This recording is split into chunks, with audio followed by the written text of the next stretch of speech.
MarchandMarch is there to promote the security in our country. Yeah. Mm. But that's how I see it.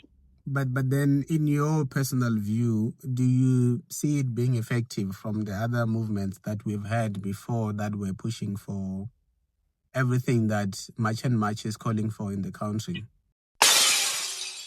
You are live on the podcast. I just have a few questions, Nyana, regarding the current situation that we see unfolding in South Africa.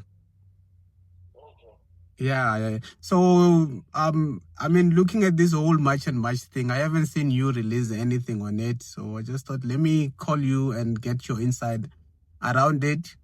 What do you think of it? Well, in my opinion, MarchandMarch for me, it's not a vigilante group. Yeah. This is the South Africans who are airing the opinion of many working class and middle class South Africans. Okay. Who kind of frustration. Yeah. They're not of the love for their country. Yeah. They're thinking tired of hearing people coming to the country and doing things. There's not doing repercussions. So for me, MarchandMarch is there to promote the security in our country. Yeah. Mm. But that's how I see it. But then, in your personal view, do you see it being effective from the other movements that we've had before that were pushing for everything that MarchandMarch is calling for in the country?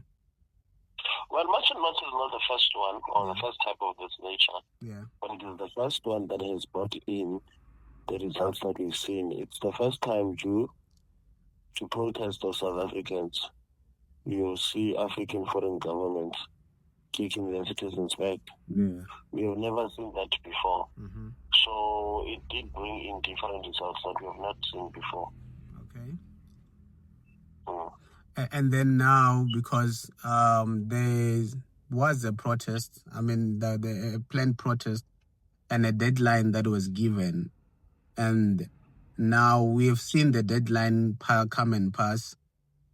There was a protest that happened, but it was more of either some members were in and some members were not fully in now. It was more of, we are not responsible for that, since we have now postponed our protest to November 4th, where we're saying that is the deadline. They are all supposed to have been gone.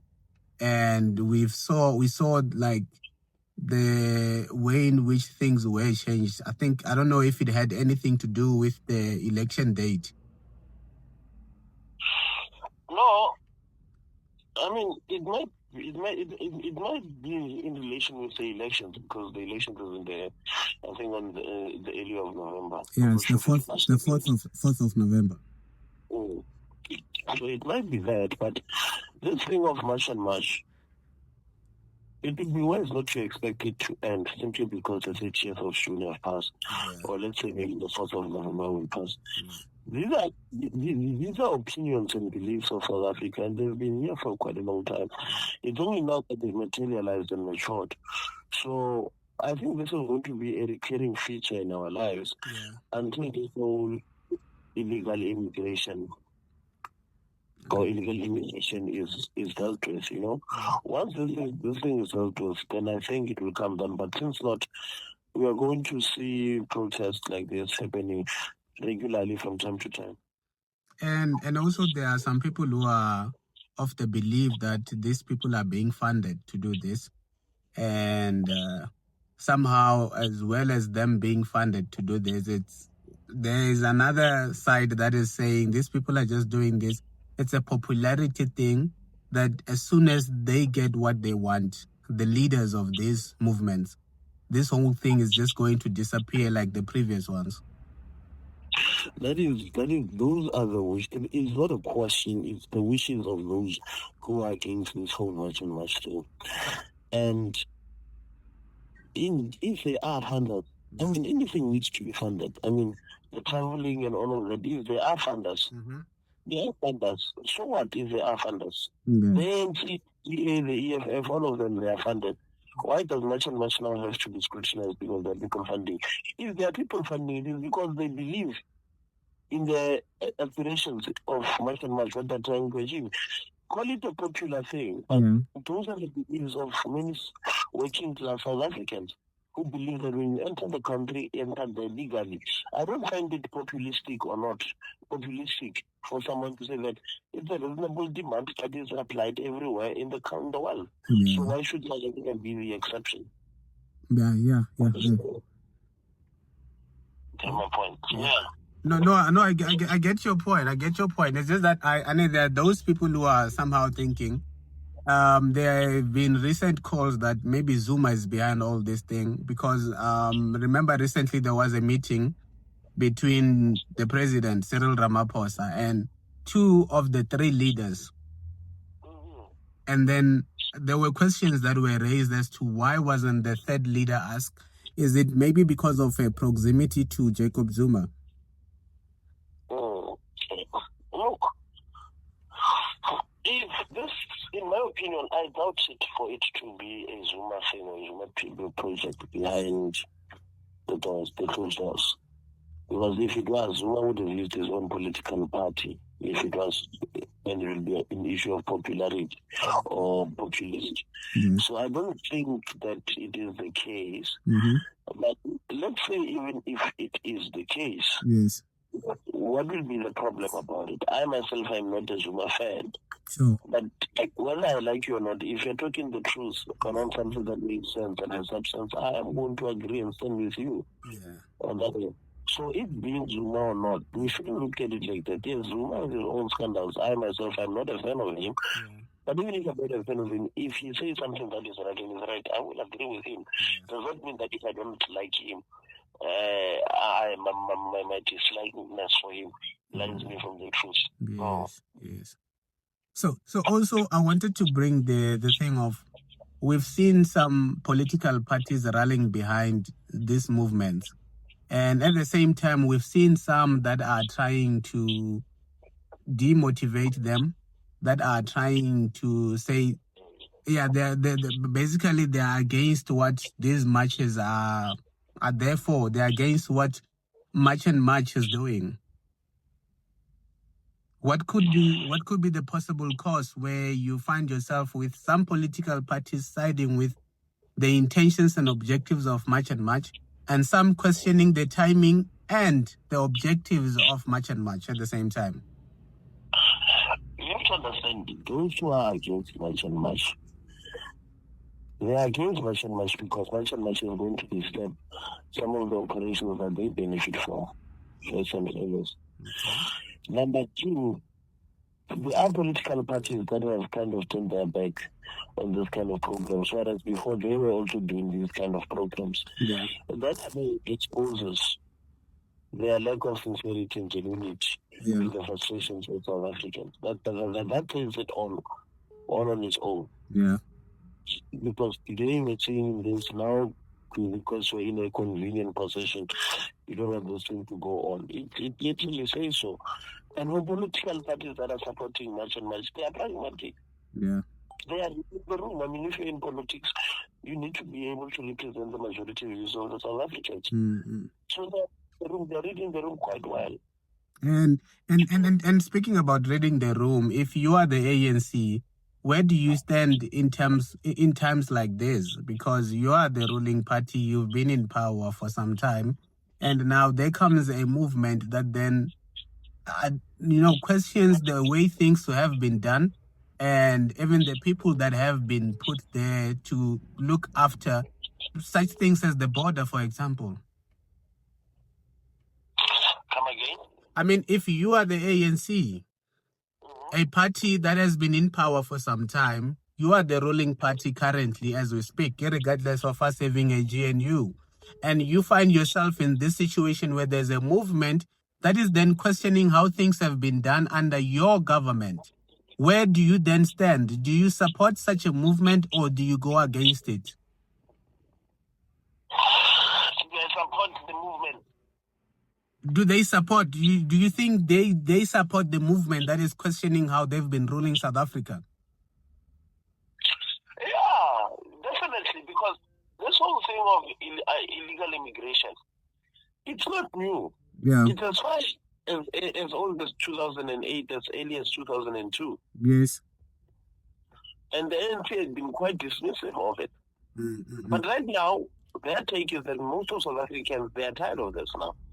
And it will be suicidal for them to, what do you call? To ignore.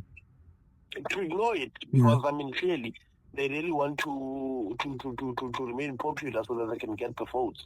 But even if that's the case, this is the mess that they've created, and surely they cannot sit and expect to be thanked if they're trying to solve that mess. Yeah, that's true. Because this is the mess they created. Yeah. Okay, no problem. And then just last one, man. There has been some people as well. I don't know if you saw. There was a movement by the name of Batsonga Machangani, somewhere along those lines, that kind of felt like they're also being targeted during these protests that are calling for foreigners, illegal foreigners, to leave South Africa. What is your view on that? Because there's a certain belief that some people are thinking this is a Zulu thing, and now it's kind of moving in a tribal way as to looking at, people like the Tsonga people who share certain cultural beliefs and cultural norms and identity with Tsongas who are from maybe Mozambique, for example.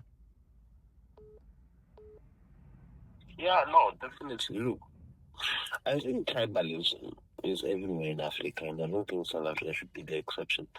And whenever tribalism comes out, whether intended or unintended, it should be called for. Yeah, I must prepare that for me, this is where a bit of disappointment is there for MarchandMarch.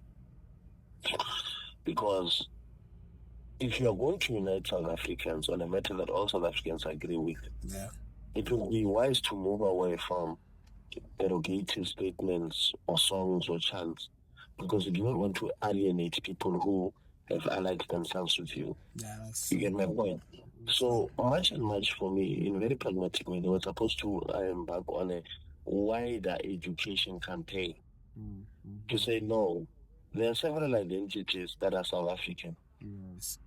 Nevertheless, if you find them outside the border, but they are South African, they are just, it happens that the colonial border cuts through their communities, but they are South Africans, and they must be viewed as such, and they should be refraining away from seeing songs that could be felt as derogative to other backgrounds and communities in South Africa. Yeah. And in that regard, for me, they did not handle that matter in a very satisfactory way.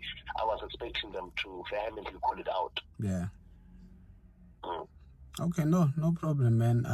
Thanks for your time, and we hope to have you again on the podcast. And maybe next time it will be through some video platforms, and you also be notified on time.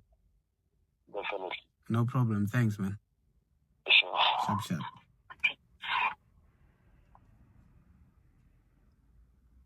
So, speaking on the line, that's Diego, who is an activist in Gauteng, somebody who is opinionated on a lot of things that are affecting the government, a lot of things that are affecting how these political parties are running South Africa, and how they are also running their own parties.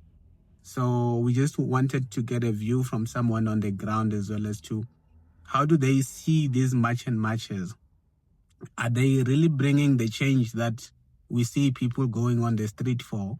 Or is it just something that is there, and like the others that have been there, it's going to come to a pass where maybe the leaders have gotten what they wanted? And yeah, those are his views. You can leave your views in the comments. If you feel that you also want to voice your own views online, you can hit us on the email. The email will be in the comments. You can contact us. Anyone is welcome. If you want to say anything, if you are in support of MarchandMarch, or you happen to be against MarchandMarch, or you're just neutral, but you have a view that you feel like it needs to be shared with the rest of South Africa, hit us up on the email. The email will be in the replies. We'll pin it. And in the meantime, like, subscribe, and share this video with anybody in your cycle. So yeah, it's another episode of digging deep, we're trying to get to the truth.